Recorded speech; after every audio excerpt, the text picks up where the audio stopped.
మహబూబ్నగర్ జిల్లా ఆరుకాలం శ్రమించి పండించిన పంటను అమ్ముకోవడానికి రైతులు అవస్థలు పడుతున్నారు. ఏ ఒక్క పంట దిగుబడి సరిగ్గా రాని పరిస్థితి, మరోపక్క అమ్మడానికి రైతులకు కష్టాలు. ఉమ్మడి మహబూబ్నగర్ జిల్లా వ్యాప్తంగా 2 లక్షల ఎకరాలలో సాగైన వేరుశనగ పంట అమ్మడానికి గిట్టుబాటు ధర రాకపోవడం మార్కెట్లో రైతులు తీవ్ర ఆశాభావం వ్యక్తం చేస్తున్నారు. పండించిన పంటకు పెట్టుబడి సాయం మిగలడం లేదు అని అంటున్న వేరుశనగ రైతులతో మా పాలమూరు ప్రతినిధి చందు ఫేస్ టు ఫేస్.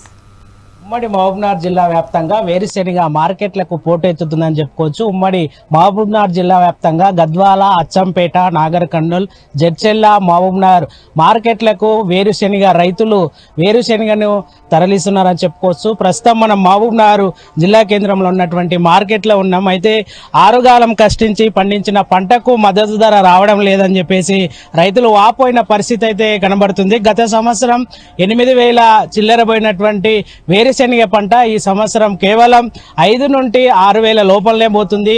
వాళ్ళ ఆరుగాలం కష్టించి పెట్టిన పెట్టుబడి కూడా వాళ్ళు వెళ్ళడం లేదని చెప్పేసి రైతులు చాలా వరకు నష్టపోతున్నామని వాళ్ళు వాపోనే పరిస్థితి కనబడుతుంది. ప్రస్తుతం మనం మహబూబ్నగర్ జిల్లాలో ఉన్నటువంటి వ్యవసాయ మార్కెట్లో ఉన్నాం. మన దగ్గర రైతులు ఉన్నారు, మాట్లాడదాం.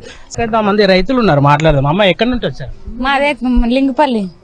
ఎన్ని ఎకరాలు వేసినాం? 3 వేసినాం. 3 వేసి 30 ఎకరకు 10 అంచులైంది. ఇంకా లాస్ పోయినాం, ఇంకేం లేదు. ఇక పెట్టిన లాగోడు ఇల్లు కూడా ఏం వెళ్ళలేదు మాది. పెట్టుబడి మసాయని కలుపుగులే 40,000 అయినాయి. ఇంకేనికి ఎరువుడికి పలకేనికి 6,000 అయినాయి. ఇంకేం లేదు మాది. ఇక పోయినసారి ఉండే అంతే బాగా పూర్తి లాస్ అయినాం, ఏం లేదు. ఇక ఇంకొంతమంది రైతులు ఉన్నారు, మాట్లాడుతూ పెద్దమని చెప్పు. ఎన్ని ఎకరాలు వేసినావు పంట? మేము 10 ఎకరాలు వేసినాం. 90 సంచి అయింది. పెట్టుబడి 1,00,000 రూపాయలు అయింది. మళ్ళీ ఏం చేయలేము. వస్తే 4,000 క్వింటాలు అడుగుతారు. మేము ఎంత బతకలే?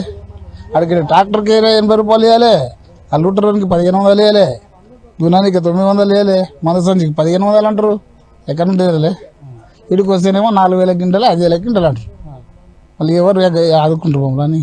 మార్కెట్ ధర 8,000 చిల్లర పోతుంది. ఇది మాకు 5,000 చిల్లర పడుతుంది. ఎక్కడ అడుగు ఈ మార్కెట్లో.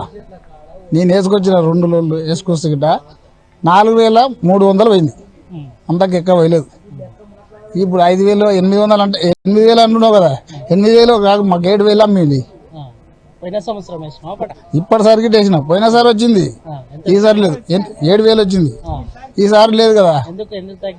ఏమో ఈ రేవంత్ రెడ్డిని ఉంటే, కేసీఆర్ ఉన్నప్పుడు బాగా ఉండే మాకు. ఈ రేవంత్ రెడ్డి ఉంటే పోతున్నాయి మాకు. మళ్ళీ ఎవరినుంటే ఇప్పుడు మేమే కదా లాస్ అయ్యేది. మళ్ళీ ఇప్పుడు లాస్ అయ్యే కాకన్నా రైతులమే లాస్. మేము పంట పోయినసారి మంచిగా ఉండేనా, ఈసారి పోయినటువంటి పెట్టుబడి కూడా వెళ్ళడం లేదు. కాబట్టి ఈ యొక్క విషయాన్ని ప్రభుత్వం గమనించి వారికి మద్దతు ధర ప్రకటించాలి అని చెప్పేసి రైతులు వాపోతున్నారు. ఏది ఏమైనప్పటికీ కూడా గత సంవత్సరం కంటే ఈ సంవత్సరం చాలా తక్కువ పోతుంది. ఒకవైపు ప్రభుత్వం మద్దతు ధర 8,721 రూపాయలు అయినప్పటికీ కూడా ఇక్కడ మొత్తం కూడా 5,000 నుండి 6,000 లోపలనే పోతుంది. కాబట్టి ఈ యొక్క విషయాన్ని ప్రభుత్వం కూడా పట్టించుకొని తమకు మద్దతు ధర ప్రకటించాలి అని వారు కోరుతున్నటువంటి పరిస్థితి కనబడుతుంది. ఇది ఇక్కడ తాజా పరిస్థితి. కెమెరా పర్సన్ కుమార్తో చందు, 4 సైన్స్ టీవీ, మహబూబ్నగర్.